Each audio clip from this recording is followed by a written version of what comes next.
In Venezuela, there was a weapon used, a sonic weapon, that took out many of the Cuban bodyguards that were used to defend Maduro. Lots of people saw the details about that weapon and were concerned. Is that something that Americans should be afraid of, something the United States is combating? Yeah, it's something I don't want to, nobody else has it. We have weapons that nobody knows about. And I say it's probably good not to talk about it, but we have some amazing weapons. That was an amazing attack. So that is Donald Trump with an interview with NewsNation's Katie Pavlich, where he confirmed the use of a new kind of weapon that was used in the raid to get Nicolás Maduro. And I would just have you bear in mind that he was asked by Katie Pavlich, should the American people be worried about this? And he did not reassure us that that we'll be fine. He just skipped over that part, Cenk. What's your 2 cents? Yeah, so we'll come back to that. First, cent one is, we have weapons that no one knows about, well, until now. Okay, but okay, kidding aside, cent two, this is a deeply problematic weapon. And even if we're the only ones that have it now, tick, tick, tick, tick, tick, tick, tick, tick, within weeks, months, whatever it is, the others will have them. So wait till you find out what this weapon is. This is kind of a disaster.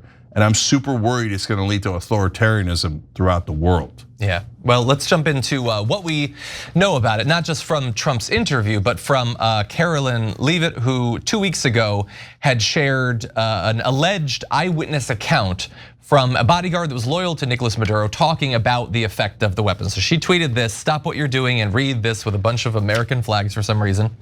And so this is a security guard talking to an interviewer. And we don't know exactly where this interview comes from. It apparently had been shared by Mike Netter, the conservative vice chair of the Rebuild California campaign. And so I'm gonna read the excerpts from the interview. And as I do this, let's play a little fun game. Imagine you were a propagandist for the Trump regime.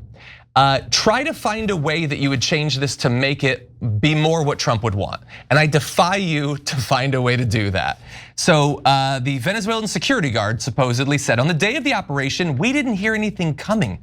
We were on guard, but suddenly all of our radar systems shut down without any explanation. The next thing we saw were drones, a lot of drones flying over our positions. We didn't know how to react. The interviewer says, and then the battle began. Security guard, yes, but it was a massacre. We were hundreds, but we had no chance. They were shooting with such precision and speed. It seemed like each soldier was firing 300 rounds per minute. We couldn't do anything. Interviewer says, and your own weapons, didn't they help? Security guard says, no help at all, because it wasn't just the weapons. At one point, they launched something, I don't know how to describe it. It was like a very intense sound wave. Suddenly, I felt my head was exploding from the inside. We all started bleeding from the nose. Some were vomiting blood. We fell to the ground, unable to move. The interviewer said, and your comrades, did they manage to resist? Security guard, no, not at all. Those 20 men, without a single casualty, killed hundreds of us. We had no way to compete with their technology, with their weapons. I swear I've never seen anything like it. We couldn't even stand up after that sonic weapon, or whatever it was. And then the interviewer says, so do you think the rest of the region should think twice before confronting the Americans? Security guard, without a doubt. I'm sending a warning to anyone who thinks they can fight the United States. They have no idea what they're capable of. After what I saw, I never want to be on the other side of that again. They're not to be messed with. Okay. Come on, Jay. I'm not even saying that that's not true that that happened. Maybe they did all this stuff and they killed everybody. Certainly we don't know of any casualties, so sure, they wiped out 200 people. I'm just, this is what he said. Okay, so first of all, I enjoyed your dramatic reading. Thank you. Okay, second of all, I don't know what he means by they were firing 300 rounds per minute. Okay, because that's not the sonic weapon, that's just random, right? So that's weird.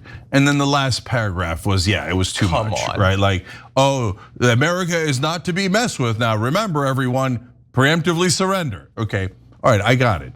But this guy's not the only one saying it. And so I have heard. Yeah, I don't doubt that they have the weapon. I'm just saying that was written by either Stephen Miller or ChatGPT or both. Which goes to an interesting point, John, which is why are they telling everybody about our secret weapon, right? So you've got this way of kind of advertising it, and then in case you didn't see it, Karoline Leavitt, the press secretary, goes, look here at our secret weapon, right? Yeah. And then Trump confirms it. Okay, I get it, they want the world to know. And why do they want them to know? It's actually pretty easy to figure that out because they want to intimidate them. and they want to say, hey, don't fight us, you have no chance.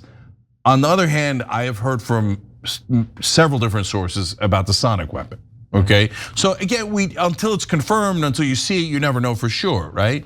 But it sounds like we do have a sonic weapon, and so that the part that is relevant in that is the description of it feels like an implosion inside your own head, the bleeding from the nose, the vomiting of the blood, etc., and you're completely incapacitated. And that does begin to explain, how do we go into a compound with about 100 guards and with 20 guys or however many it was, and we don't lose a single guy?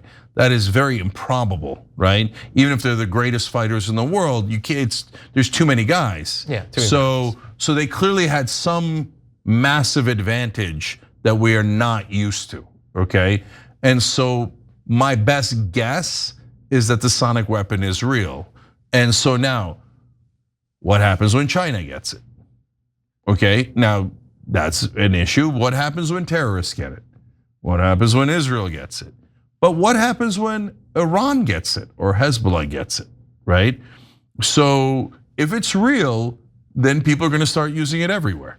And it's gonna turn into a disaster. And by the way, the most important part of that is not the invasion of each other, right? And yes, for a while we have an advantage, or Chinese or the Israelis have it, and they have an advantage, they'll attack everyone. I don't know about the Chinese, they have actually not been very warlike, but Israel will attack every Muslim country on earth, right? With that weapon, or make us do it, right?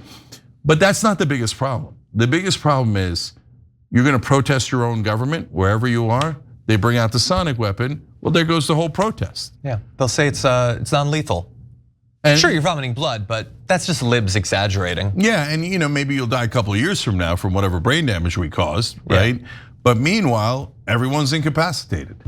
So that's we're about to enter an era, guys, and I don't want to scare you too much. But and I'm the hope guy, so I'm the last guy to say everything is doom and gloom, right? But super worried about it. Like, even if it's not this, the robots are coming, right? The Pentagon is showing us the robots that they're working on that are lethal, etc. Then you've got the drones, then you've got Palantir in the surveillance state. The walls are closing in. Soon, the powerful will have an ability to surveil all of us at all times. And then if you get out of line, they make your head seem like it's imploding and you're vomiting blood. Yeah. So how do you beat that kind of machine? So I don't know. I'm super worried about it. Yeah. Maybe a good time to catch up on some classic cyberpunk literature, because this is basically how it works, and also the form of government that ends up producing it. We allowed corporations to buy everything, and the rich own literally everything, and all the politicians. And what do you know? They're acting out cyberpunk all over us. Every time you ring the bell below, an angel gets his wings. Totally not true, but it does keep you updated on our live shows.